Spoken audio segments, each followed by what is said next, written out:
Conclusiones de nuestros amigos.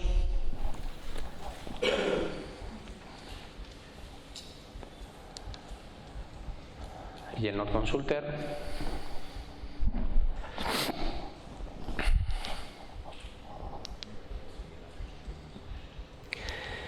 Bien, y por último, y para cerrar este apartado, vamos a hablar de cultura.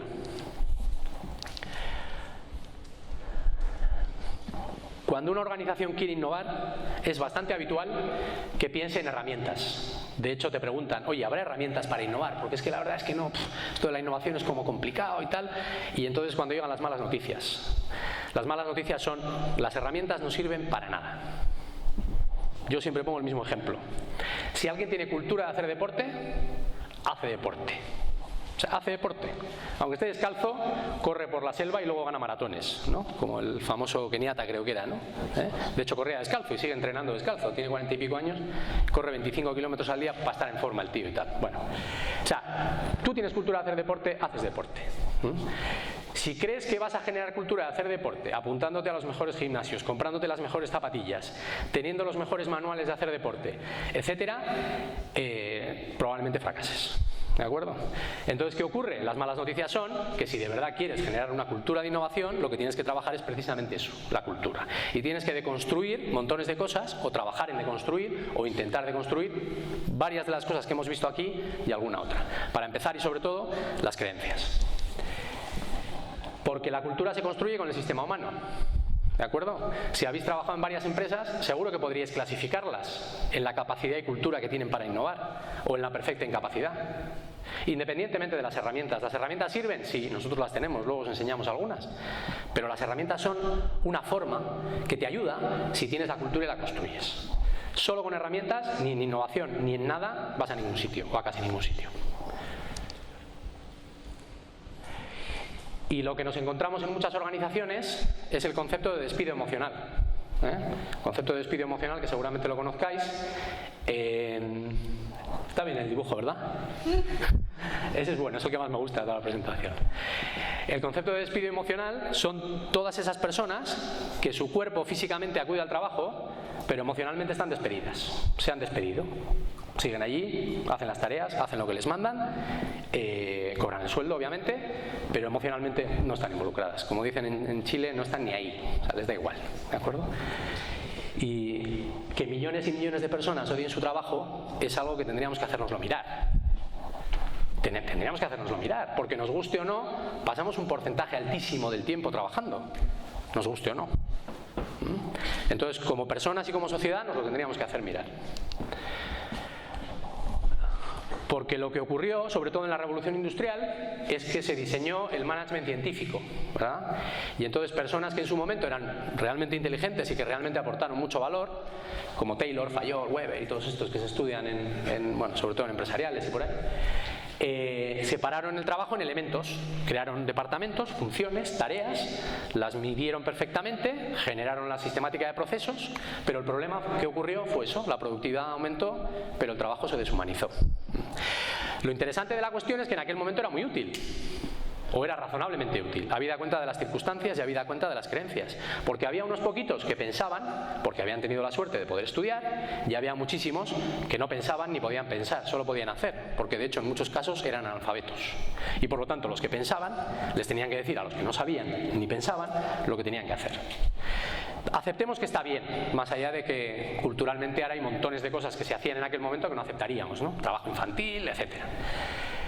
Pero era el contexto. No lo justifico, pero era el contexto. El problema es que hay un infinito número de organizaciones que todavía se siguen rigiendo bajo ese modelo. De hecho, es casi mágico, ¿no? O sea, en cuanto a alguien le hacen jefe, cree que lo sabe todo.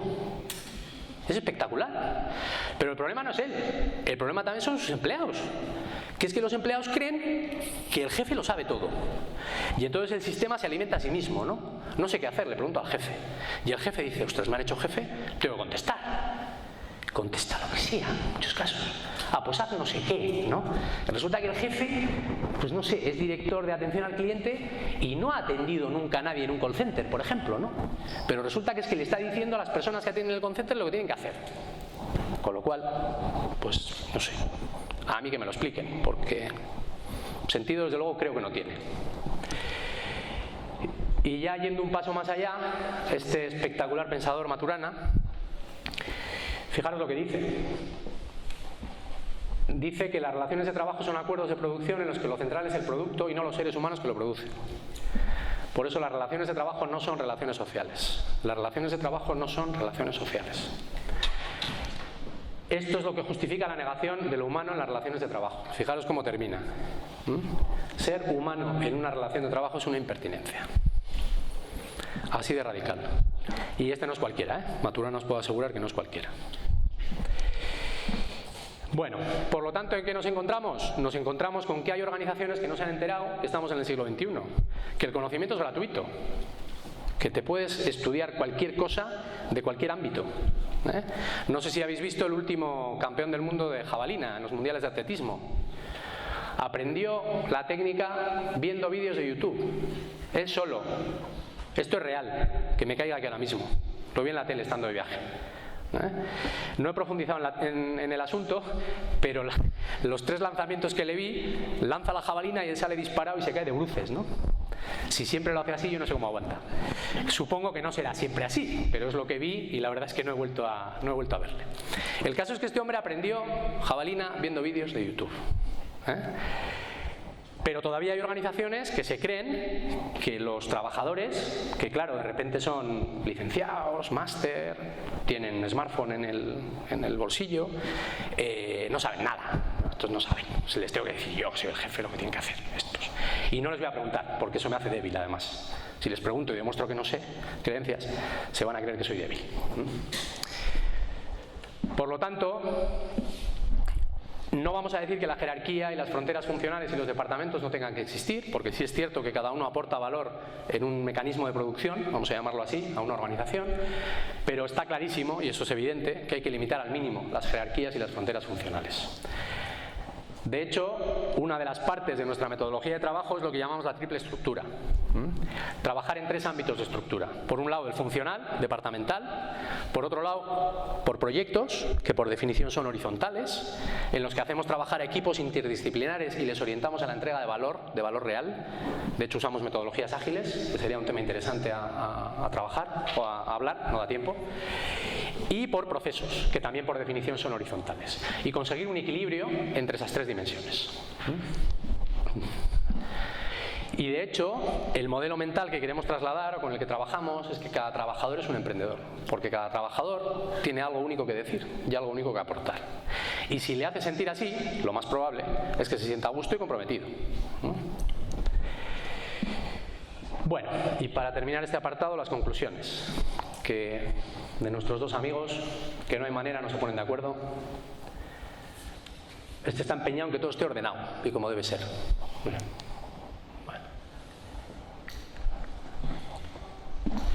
Bueno, ya veis quién me cae mejor, se nota, ¿no? No me va a caer mejor.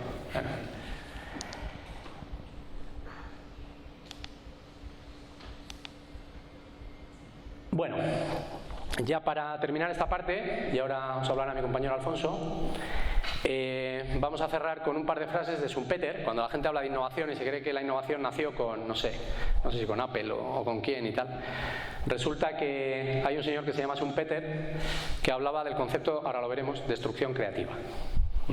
¿De acuerdo? Que es precisamente el motivo por el que le hemos llamado a esta charla o este rato, hemos hablado de destruir, ¿de acuerdo? Porque la destrucción da paso a la creación. Y fijaros que tiene una frase muy interesante en la que habla de modelos mentales. Aquí lo que dice es que planificamos demasiado, porque planificar, ¿qué es? Planificar es pensar que el futuro va a ser como el pasado. Y eso estaba bien en algún tiempo, porque es que realmente el futuro era más o menos como el pasado. De hecho, los libros de estrategia de los años 60, 70 y hasta los de los 80, a largo plazo eran 5 años, es muy gracioso eso.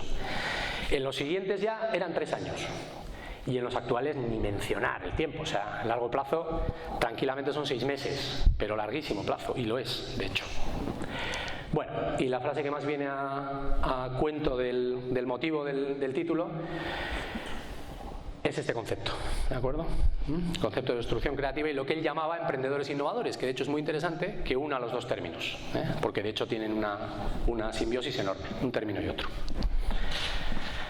Bueno, pues creo que con esto os libráis de mí, y Alfonso, os libráis de un consultosaurio que se está reciclando, ahí anda, y os habla un consulter como Dios manda.